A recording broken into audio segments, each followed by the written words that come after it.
This is Real News Media TV, coverage you can trust. Please like, share, subscribe, and hit the notification bell. Select all for daily news updates. Good evening, my Real News Media TV family. Welcome back to the channel for another news update for August the 7th, 2023. And in the news this evening, 2 shot, 1 fatally after gunmen opened fire at a group in Negril. The Negril police are probing the death of a man who was gunned down when men opened fire at a group of residents in Westmoreland on Sunday night. Another member of the group also sustained gunshot injuries and was taken to hospital for treatment. The deceased has been identified as 23-year-old Daniel Gunter, also called Bill, of Whitehall in Negril. Reports from the police are that about 9:40 p.m., Gunter was standing among a group of people at a section of the road in his community when he was pounced upon by a group of gunmen who alighted from a Nissan Tida motor car.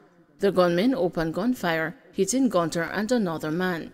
They were both rushed to hospital, where Gunter was pronounced dead and the other man admitted for treatment. No motive has so far been established for the attack. Man sentenced to 25 years for sexually molesting 7-year-old girl. Unmoved by a plea for leniency, Chief Justice Brian Sykes handed down a 25-year sentence to a man convicted of sexually molesting a 7-year-old girl left in his care.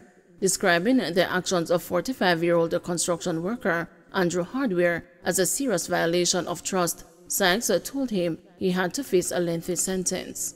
"You have to go to prison for a long time," the Chief Justice said as he handed down the sentence in the Trelawney Circuit Court last Friday. Hardware, who was found not guilty of rape but convicted of grievous sexual assault, will have to serve a minimum of 15 years before he becomes eligible for parole. His lawyer had asked Sykes for leniency. During the trial, the court heard that the incident happened in 2020 while Hardware, a childhood friend of the victim's mother, babysat as he had done on previous occasions. The complainant told the court that her mother left her in Hardware's care in order to take her baby sister to the hospital. She said after watching the animated show Fancy Nancy on television in the living room, she became tired, went into her parents' room, and lay on the bed. She added that while on the bed, she saw Hardware, whom she had left preparing a meal in the kitchen, standing at the door to the bedroom staring at her. She claimed that the construction worker entered the room and raped her. According to a statement by a female police constable, Hardware later admitted to sexually assaulting the child, but insisted there was no act of penetration. In court, Hardware denied the allegations made by the complainant, her mother, and the police. However, he was found guilty of grievous sexual assault. Path to be overhauled, says Prime Minister. Prime Minister Andrew Holness says that changes will be made to the program of advancement through health and education to enable more families in need of support to be identified for benefits.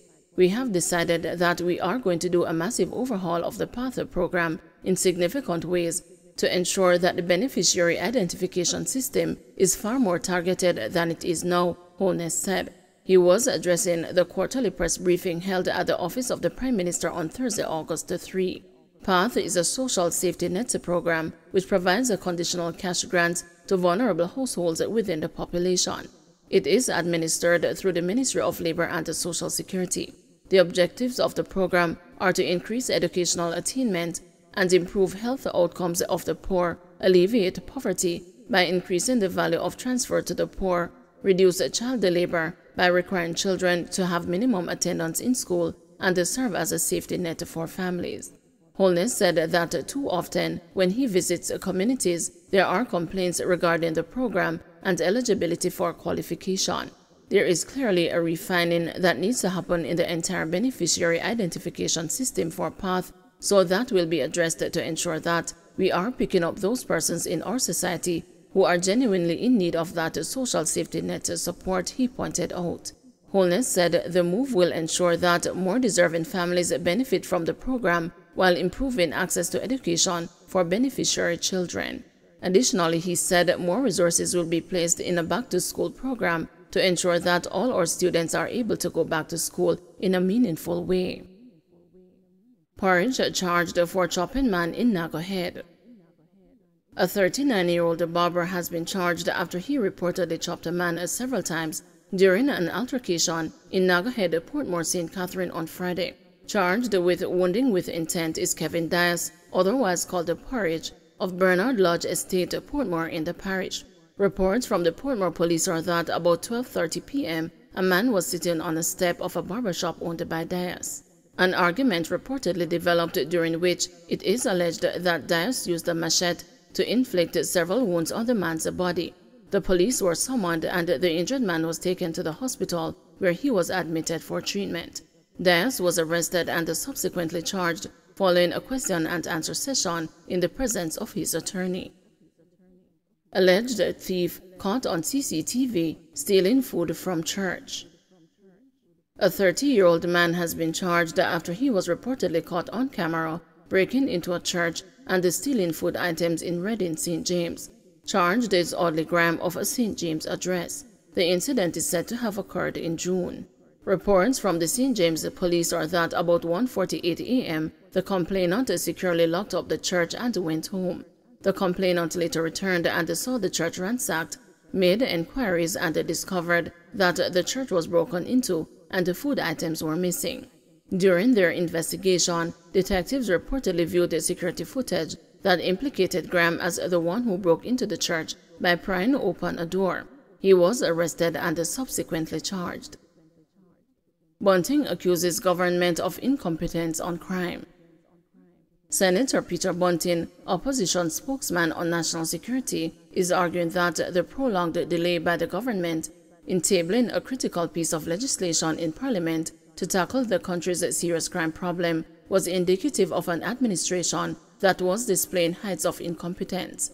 Governor General Sir Patrick Allen, in his 2019 throne speech detailing the plans and the programs of the government for the then 2019-2020 financial year, stated that the Enhanced Security Measures Act would be developed and tabled during that parliamentary year.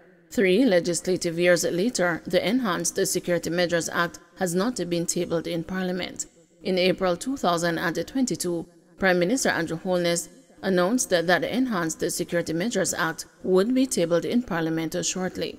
It's either the heights of incompetence or the Jamaica Labour Party administration has invested so much PR behind the SOEs that they no longer care about the Enhanced Security Measures Bill, Bunting said in a recent news interview. At the same time, opposition leader Mark Golding, in his independence message, highlighted concerns about the crime as it remains the country's #1 problem. Violent crime continues to plague our communities, causing pain and suffering to many Jamaicans. We lose valuable human resources every day, that lives are taken by violence, he said in his message to the country. The enhanced security legislation is said to have received bipartisan support coming out of the National Consensus on Crime Talks, which involve several stakeholders, including church, business, union, and the civil society. When the National Security Council, which is chaired by the Prime Minister, considered the enhanced security measures legislation in 2019, it was reported that the proposed statute will include, among other things, a provision that will allow law enforcement to carry out searches and detentions and identify people designated with responsibility for use of such powers. Attempts to reach Minister of National Security Dr. Harris Chang for an update on the proposed enhanced security measures law were unsuccessful as his phone rang without an answer. The latest crime statistics released by the police in late July revealed that for the period January 1 to July 29, 2023, the country recorded 786 murders, an 11.8% reduction when compared with the similar period for 2022. However, for the first quarter of the year, the reduction in murders was 17% when compared with the similar period in 2022. Don't forget to like, share, subscribe, and hit the notification bell. Select all for daily news updates.